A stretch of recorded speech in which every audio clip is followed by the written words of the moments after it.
Paz do Senhor para todos. Pastor Rodrigo Assunção passando por aqui para trazer, na verdade, cumprir, né? No caso, ficou a minha responsabilidade falar sobre o livro de Lucas, né? Estou aqui a caminho do trabalho, mas não poderia deixar de cumprir com a minha obrigação aqui no grupo. Quando entrei, né, tem as regras a serem cumpridas para que se permaneça no grupo, e quero estar dentro das regras para que assim eu permaneça. O livro de Lucas, ele é composto com 1149 versículos.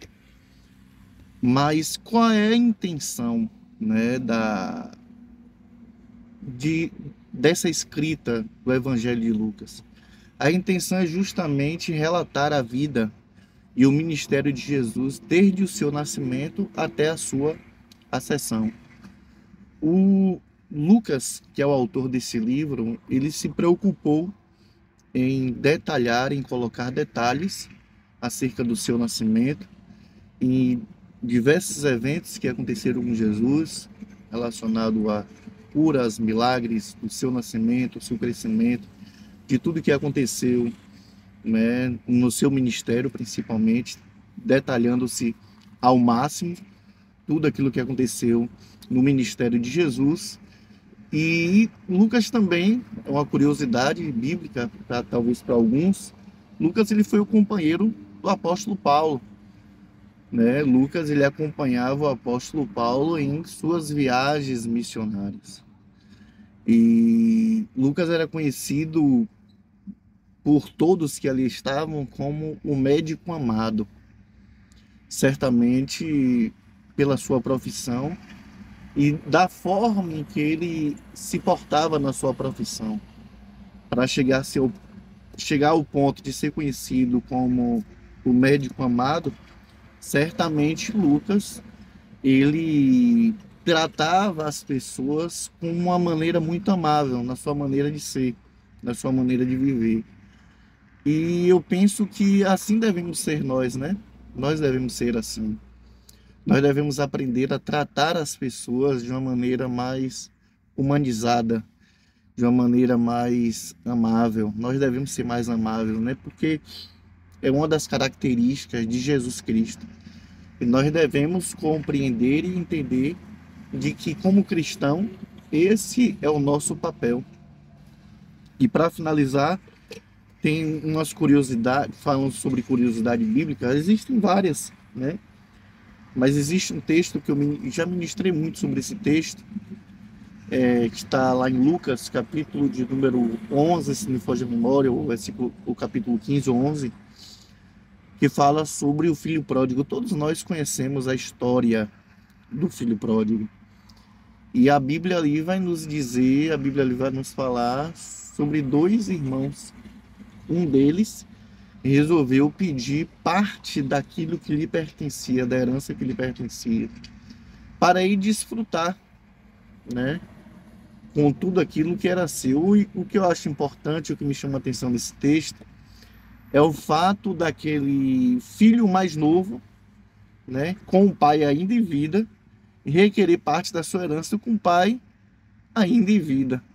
O que me chama a atenção é que Jesus, que aquele pai, eu falo Jesus porque é uma analogia sobre Cristo, o pai, a Bíblia vai nos dizer que o pai repartiu entre eles a sua herança. O pai não deu somente para o filho que pediu, mas para também o que não pediu. Por que isso?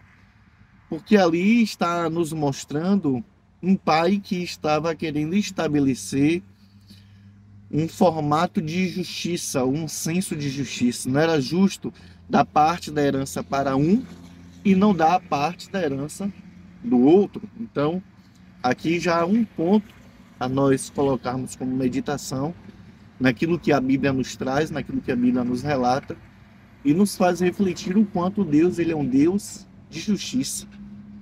Assim como aquele pai foi justo com os dois filhos, principalmente com aquele que não pediu, mas não era justo entregar parte da herança para um, mas não entregar a parte do outro. Então aqui já está estabelecendo-se de que o Deus em que nós servimos é um Deus de justiça.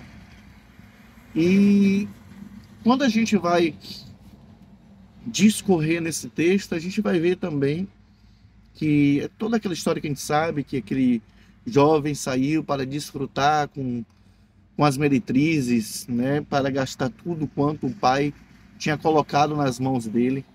Então, aquele jovem sai com a intuição, né, de gastar todos os seus bens com as meretrizes, com as prostitutas. Então, o que acontece? A gente vê aqui que no final do texto, a Bíblia vai nos dizer que quando ele se arrepende, conta também a história, nos fala também a história que aquele jovem perdeu tudo, né? Desejou comer as bolotas que os porcos comiam e ninguém lhe dava nada. Mas houve um momento que ele disse: levantar-me-ei, irei dizer ao meu pai: Pai, pequei contra o céu e perante a ti, já não sou digno de ser chamado teu filho. Faz-me como um dos teus trabalhadores.